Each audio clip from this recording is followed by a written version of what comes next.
आप देख रहे हैं हर खबर हिमाचल प्रदेश और मैं हूं आपके साथ अंशिका। रुक करेंगे आज की बड़ी खबरों का। शिमला में बीजेपी प्रदेश अध्यक्ष राजीव बिंदल ने प्रेस वार्ता की। इस दौरान उन्होंने सीएम सुक्खू पर जमकर निशाना साधा। उन्होंने कहा कि प्रदेश की सुक्खू सरकार सत्ता में आने के बाद एक से बढ़कर एक जनता विरोधी फैसले ले रही है। चुनावों के वक्त सरकार के पास अपार धन होता है, लेकिन चुनाव के बाद आर्थिक हालातों का रोना रोकर जनता पर टैक्स लगाने का काम शुरू कर दिया जाता है।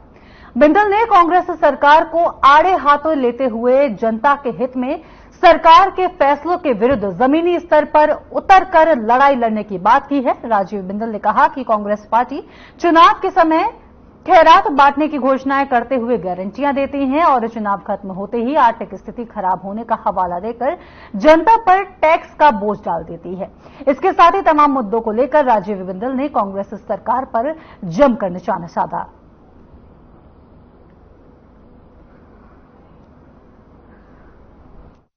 कांग्रेस की सरकार बनते ही सबसे पहला तोहफा टैक्स का दिया। 7 रुपया प्रति लीटर डीजल के ऊपर वैट लगाया और उस वैट से आम आदमी की जेब से 2,500 करोड़ रुपया 1.5 साल में यह सरकार निकाल चुकी है, क्योंकि डीजल का सीधा प्रभाव हर व्यक्ति पर पड़ता है। ट्रक का भाड़ा, बस का भाड़ा, टैक्सी का भाड़ा, ट्रैक्टर चलाने का, किसान का बोझ, पानी की लिफ्ट का बोझ, वो सारा का सारा जनरेटर का सब जनता के ऊपर पड़ता है। सो ये डीजल के ऊपर वैट लगाकर 2,500 करोड़ रुपया सरकार ने कटा।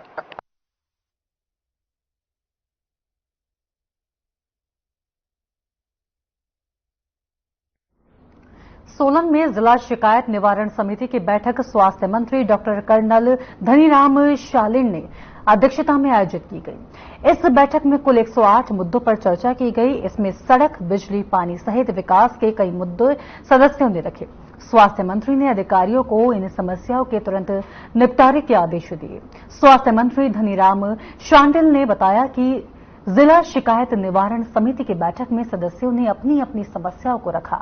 उन्होंने कहा कि लोगों की समस्याओं को सुनने और उसके निपटारे के लिए इस बैठक का आयोजन किया गया है।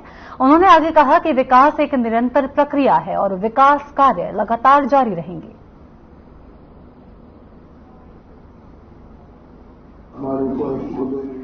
इस मीटिंग में सबसे बड़ी बात होती है कि लोगों की जो विकास संबंधी समस्याएं हैं उन पे हम गौर करते हैं।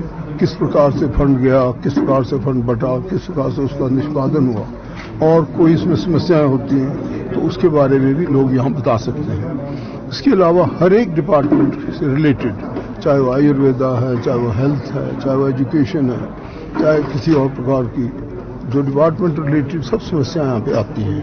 क्योंकि ये जो है ये बड़ी, मैं समझता हूँ बड़े हाई लेवल की और जो डिस्ट्रिक्ट ग्रीवेंसेस कमेटी है इसमें बहुत अच्छे सॉर्ट ऑफ नंबर की कमेटी है और इसमें पूरा जिला कवर होता है। पूरी हमारी कॉन्स्टिट्यूंसी के अलग अलग जो 5 विधानसभा क्षेत्र उनके सब हिस्से कवर होते हैं।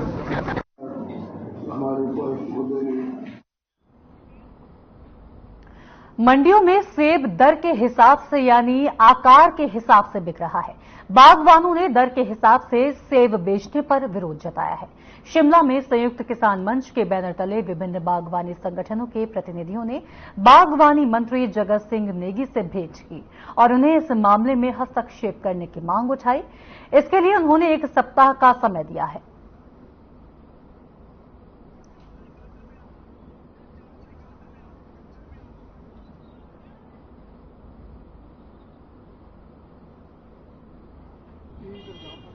अच्छा, ये जो लड़का बागवानी की आर्थिकी जो है 5,000 से 6,000 करोड़ की है और आंकलन जो है इस बार अभी तक आंकलन आया नहीं है, सरकार ने आदेश किए हैं, लेकिन जो हमारा अनुमान है खासकर रोडू तहसील, जुब्बल तहसील, कोटखाई तहसील, 3-4 तहसील में जो है, चौपाल तहसील, बहुत सारा नुकसान जो हुआ है, उसमें हमारा अनुमान है 80 करोड़ से 90 करोड़ के आसपास जो है ये नुकसान है। लेकिन इस नुकसान की भरपाई जो है ना कभी केंद्र करता है ना राज्य सरकारें करती है, केवल मात्र आंकलन होता है और आंकलन से जो है कहा जाता है कि केंद्र को हमने रिपोर्ट के लिए भेजा, केंद्र का जो पैसा आता है वो हम तक कभी नहीं पहुंचता, चाहे वो एनडीआरएफ का आता है चाहे एसडीआरएफ का आता है। हमारी बागवानी को तो बहुत ज्यादा नुकसान हुआ है, खासकर 3-4 तहसील में जो है तूफान ने बहुत बड़ा नुकसान मचाया और जो हमारी भरी फसल थी सेब की वो जो है बुरी तरह से झड़ी और उससे जो है बड़ा नुकसान हुआ। वो MIS में देने लायक बन गई जो फसल हमारी मार्केट में जाती थी।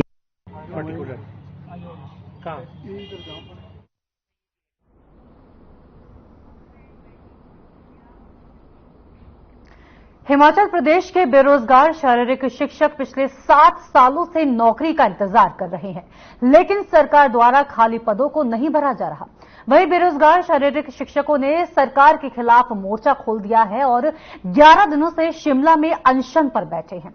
शनिवार को चौड़ा मैदान में बेरोजगार शारीरिक शिक्षकों ने रोष रैली निकाली और सरकार को 870 शारीरिक पदों को जल्द से जल्द भरने की मांग की।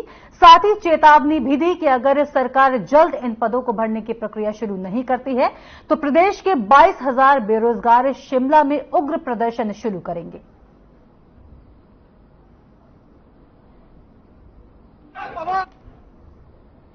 हमारी मांगे, हमारी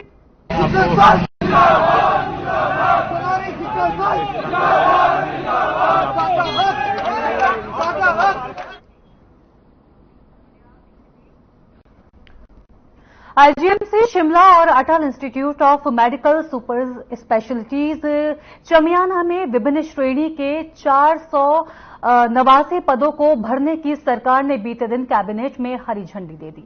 इन पदों के भरने से बड़ी राहत मिलेगी। खासकर आईजीएमसी में नर्सों और डॉक्टरों की कमी थी जो कि अब दूर हो जाएगी।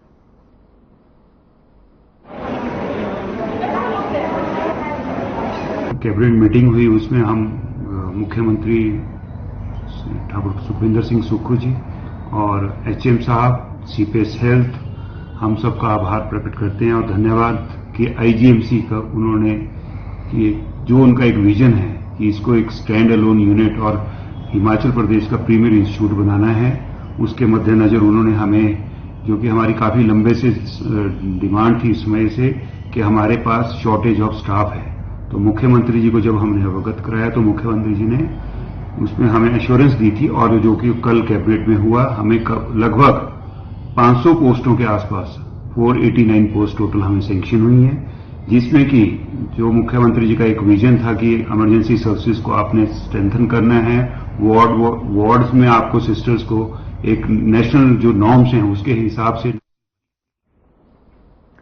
राजकीय महाविद्यालय सोलन की राष्ट्रीय सेवा योजना के 2 समन्वयक सेवक अंकुश व रक्षिता 15 अगस्त 2024 को नई दिल्ली में आयोजित होने वाले स्वतंत्रता दिवस समारोह में विशेष अतिथि के रूप में भाग लेंगे। दिल्ली में होने वाले स्वतंत्रता दिवस समारोह में संपूर्ण हिमाचल प्रदेश के 8 स्वयंसेवी भाग ले रहे हैं।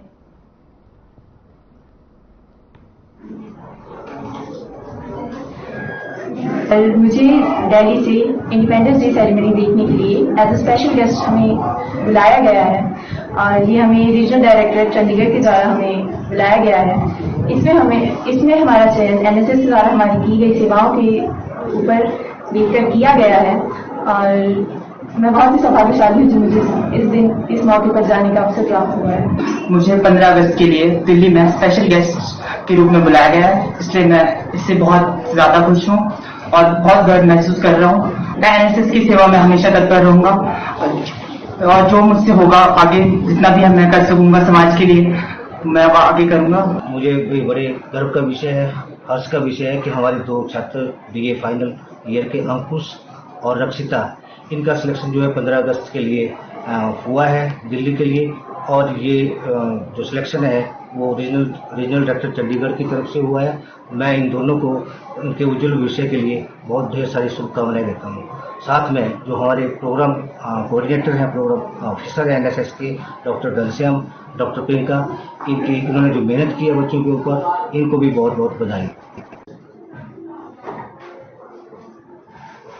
संजौली कॉलेज के शनिवार को एसएफआई के छात्रों ने प्रिंसिपल ऑफिस में जमकर हंगामा किया और आरोप लगाया कि शुक्रवार को धरने के दौरान एक शिक्षक द्वारा एसएफआई के कार्यकर्ताओं के साथ मारपीट की गई है।